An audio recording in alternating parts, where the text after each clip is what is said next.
नमस्कार। Crime express news में एक बार फिर से आप सभी लोगों का हार्दिक स्वागत है।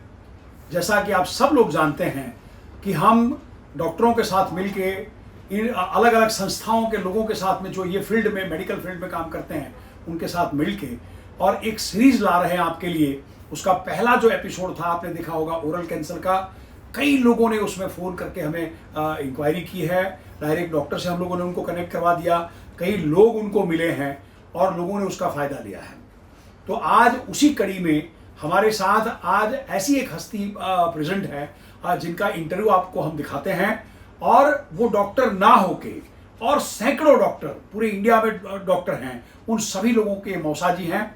जितने लोग कैंसर इनकी स्पेशलिटी है, कैंसर के जितने भी दर्दी हैं, जितने भी लोग हैं, उनको पूरे हिंदुस्तान से खोज के या लोग इनको खोज के अगर कांटेक्ट करते हैं तो उनकी दवाई, उनका ट्रीटमेंट, उनके परिवार का काउंसलिंग वो बड़ी मिनिमम अमाउंट में करवाते हैं। अगर सक्षम है आदमी तो उस तरीके का हॉस्पिटल उनको बताएंगे, लाइन ऑफ ट्रीटमेंट उनको समझाएंगे। और अगर सक्षम नहीं है तो उनको कहाँ उनका आर्थिक कम से कम नुकसान हो और उनको बेहतरीन ट्रीटमेंट मिले, उसका ये काम करते हैं। इनका नाम है पवन राय जी। ये मूल गाजीपुर के रहने वाले हैं और अभी कलकत्ता में स्टेशन है, पर इनका क्षेत्र जो है वो पूरा हिंदुस्तान है। तो हम पहले इनसे समझेंगे। पवन राय जी, आपका हार्दिक स्वागत है क्राइम एक्सप्रेस में। तो आप अपना परिचय हमारे दर्शकों को दें। मैं पवन राय, सोशल वर्कर। मैं पिछले 20 सालों से कैंसर पेशेंट्स के लिए काम कर रहा हूँ पूरे देश में। अच्छा, ये 20 सालों में आपने जो काम किया है, ये कैंसर पेशेंटों के लिए काम करना मतलब क्या करते हैं आप उसमें? जैसे सही पेशेंट को सही जगह पहुंचा देना। पहले हम उनका रिपोर्ट मंगाते हैं, डॉक्टर से डिस्कस करते हैं। अगर बीमारी डिटेक्ट हो जाती है तो उसके बाद उनका फाइनेंशियल स्टेटस जानने की कोशिश करते हैं कि उनकी आर्थिक स्थिति कैसी है।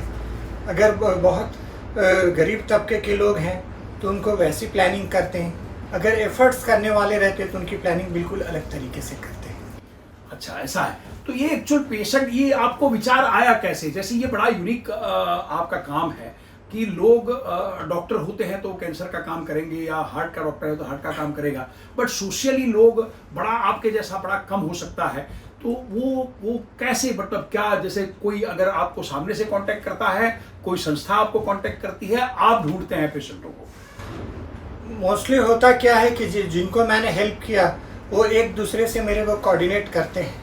उनको मालूम है कि मैं बिल्कुल सही सलाह दे सकता हूँ और 1 बाय 1 करके एक दूसरे से जुड़ते। पिछले 20 सालों से एक कारवां बन चुका है। तो पूरे राष्ट्रीय स्तर पे लोग मुझे जानते हैं और जो जानते हैं वो मेरे पास एक सलाह के लिए ज़रूर भेजते हैं। अच्छा, ऐसा है।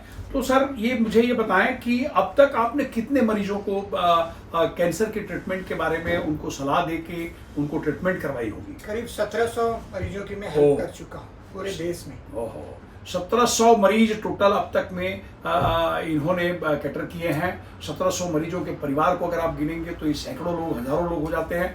और उन लोगों को सही रास्ता दिखाना, क्योंकि कैंसर एक ऐसी बीमारी है हमारे हिंदुस्तान में जिसका आज भी लोग ऐसा मानते हैं कि लाइलाज है, इसका कोई इलाज नहीं है। तो जैसे ही अगर परिवार में किसी एक को कैंसर डिटेक्ट होता है, तो जैसे हमने आगे ओरल कैंसर में आपको बताया था और डॉक्टर ने भी समझाया था कि परिवार ही पूरा उसमें अफेक्टेड होता है। फाइनेंशियल लोग उसमें बहुत बार हमने देखा है कि तबाह हो जाते हैं। उनमें पवन सिंह जैसे जो पवन राय जैसे जो लोग हैं, वो उनकी मदद के लिए जब आते हैं निस्वार्थ भाव से, आप उसका कोई चार्ज नहीं करते? बिल्कुल नहीं, बिल्कुल नहीं, कोई उनका चार्ज नहीं लेते वो, और निस्वार्थ भाव से अपने घर का पैसा लगा के उनकी पीछे सेवा करते। सर, सेवा करने के पीछे आपका उद्देश्य क्या है? एक्चुअली ये मेरा एक पैशन हो गया है। अगर किसी के आंसू को मैं पोंछ लेता हूँ या किसी गरीब की दुआ मिलती है तो आत्मसंतुष्टि मिलती है, इसके लिए मैं ये काम करता हूँ। ओहो, तो इसमें फिर आपको क्या मिलता है? कुछ भी नहीं मिलता। अच्छा, कुछ भी नहीं मिलता। तो आपकी आजीविका कैसे चलती है फिर? मेरे पिता किसान हैं, मेरी वाइफ गवर्नमेंट स्कूल में टीचर है, उन लोगों का सहयोग मिलता है। कुछ मेरे इष्ट मित्र हैं जो मेरी मदद करते हैं। ऐसे करके मेरा जीवन चल जाता है। ठीक ठीक ठीक, मतलब एक साधु जैसा जीवन है। आप इसको समझें कि लोगों की सेवा करने के लिए इन्होंने पूरा हर चीज़ अपनी दांव पे लगा दी है। और बड़े कम विरले ऐसे होते हैं हिंदुस्तान में या दुनिया में कि जो लोगों के दुखों से दुखी होते हैं और लोगों के साथ लगे रहते हैं कि चलो तुम्हारा कल्याण हम करवा दें। तो ये मैं आपको पवन जी धन्यवाद देता हूँ कि कुदरत आपको स्वस्थ और मस्त रखे, ऐसे ही आप सेवा का कार्य करते रहें आप। तो हम अगर दर्शकों को आप ये क्या बताना चाहेंगे कि वो आपको कैसे कांटेक्ट करें, अगर मान लो किसी को कैंसर है या किसी को उसकी सलाह की ज़रूरत है तो आपको कैसे कांटेक्ट करेगा? डायरेक्ट मेरे नंबर पे भी वो कर सकते हैं, हाँ, कांटेक्ट कर सकते हैं। अच्छा। और तो ये पूरे हिंदुस्तान में आप कहीं का जो पेशेंट रहेगा उसको ट्रीटमेंट के लिए मोस्टली पूरे देश में help कितने करते डॉक्टरों के साथ आप अटैच है इसमें, एसोसिएट कितने डॉक्टरों के साथ में? हैं। 200-250 डॉक्टर्स हैं जिनसे मैं जुड़ा हूँ पूरे देश में। पूरे देश के, और अलग अलग कैंसर के जो संस्थान हैं? अलग अलग बहुत सारे इंस्टीट्यूट हैं जिसमें मेरे फ्रेंड्स लोग हैं, क्योंकि मैं पिछले 20 सालों से काम कर रहा हूँ। जिस समय मैंने शुरुआत किया था उस समय हिंदुस्तान में बहुत कम डॉक्टर्स थे कैंसर्स के, अब तो काफ़ी लोग आ गए हैं। फिर गवर्नमेंट का भी सपोर्ट काफ़ी मिलने लग गया, नहीं तो एक ज़माने में ढूंढने पे भी डॉक्टर्स नहीं मिला करते थे, उस समय बहुत परेशानी होती थी। लेकिन धीरे धीरे समय के साथ 20 सालों में काफ़ी बदलाव आया है। अब ये ट्रीटमेंट कॉमन पीपल के रीच में आया है, पहले तो कॉमन पीपल के रीच में नहीं था, लेकिन अब ये कॉमन पीपल भी अब ट्रीटमेंट के लिए आ रहे हैं। तो ये कॉमन पीपल के रीच में से आपका क्या मतलब है? मतलब क्या ट्रीटमेंट का खर्चा एक अगर आम आदमी कैंसर का करना चाहे, मतलब समझे कि क्या खर्चा हो सकता है पवन जी उसका? देखिए, डिपेंड्स करता है बीमारी किस स्टेज में है, दूसरी चीज़ किस कंडीशंस में है, तीसरा आदमी के एफर्ट करने की कैपेसिटी कैसी है। हाँ, उस पे ज़्यादा आप आधार रखेगा, मतलब अगर बिल्कुल। अच्छा। तो परिवार का काउंसलिंग भी आप बता रहे थे कि आप परिवार का काउंसलिंग भी करते हैं? बीमारी से लोग काफ़ी निराशा के भाव में चले जाते हैं, उनको फिर उनके पेशेंट्स को देखने के बाद वो काफ़ी परेशान होते हैं, तो मैं उनको एक अच्छी सलाह देता हूँ, फिर उनको मोटिवेट करके उनके अंदर एक ऊर्जा जगाने की कोशिश करता हूँ।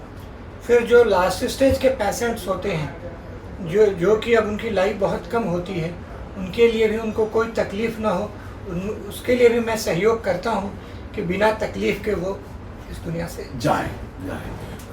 पवन जी, क्या अनुभव आपका रहा है अब तक में? आपने जितने 1700-1800 पेशेंट ने जो देखे हैं आपका क्या अनुभव रहा है कि कौन से स्टेज तक का कैंसर अगर है तो हमारे दर्शक आश्वस्त रहें कि वो ठीक होने की इसमें फर्स्ट फेज तक का ठीक है, सेकेंड फेज तक का भी कोशिश करिए। ये सब कुछ डिपेंड्स करता है लक और ड्रग्स का बॉडी के ऊपर रिस्पॉन्ड कैसा है, क्योंकि हर बॉडी अलग अलग होती है, हर आदमी के बॉडी का रेसिस्टेंस पावर एक जैसा नहीं होता है। बराबर।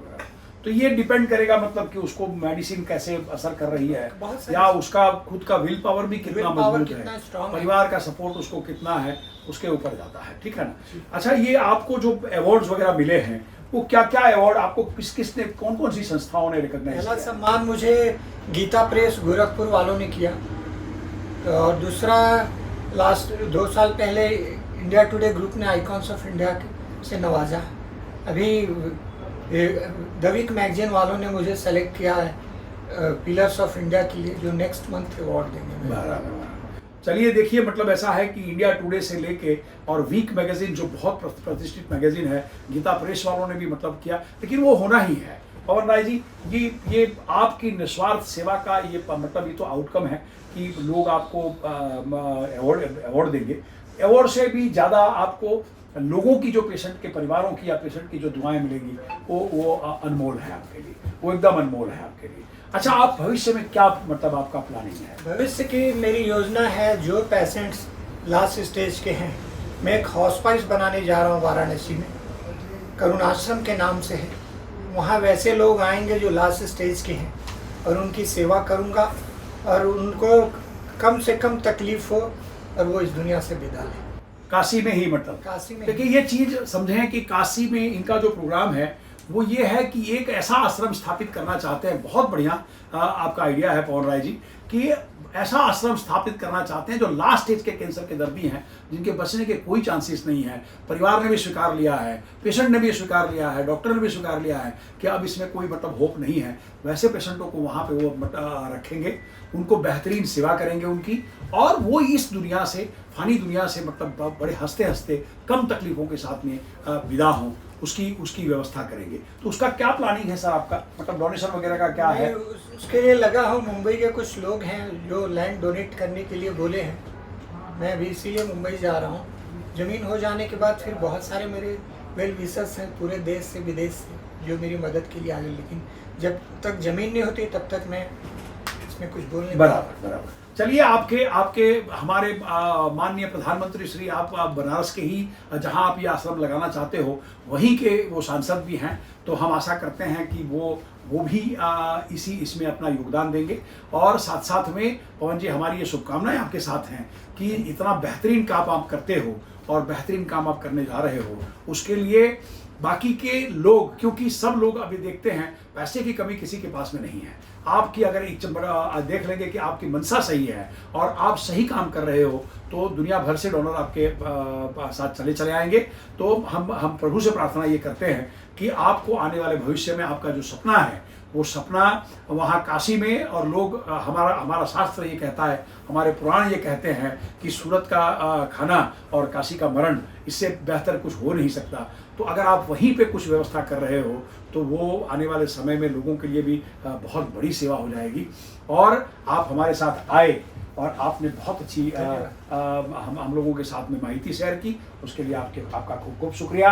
आपका मोबाइल नंबर हम हमारे ये चैनल पे फ्लैश करेंगे। मेरी आप सभी लोगों से विनंती है, देखने वालों लोगों से या पेशेंट के अगर किसी को ज़रूरत है तो वो मोबाइल नंबर पे आप डायरेक्ट इनको कांटेक्ट कर सकते हो।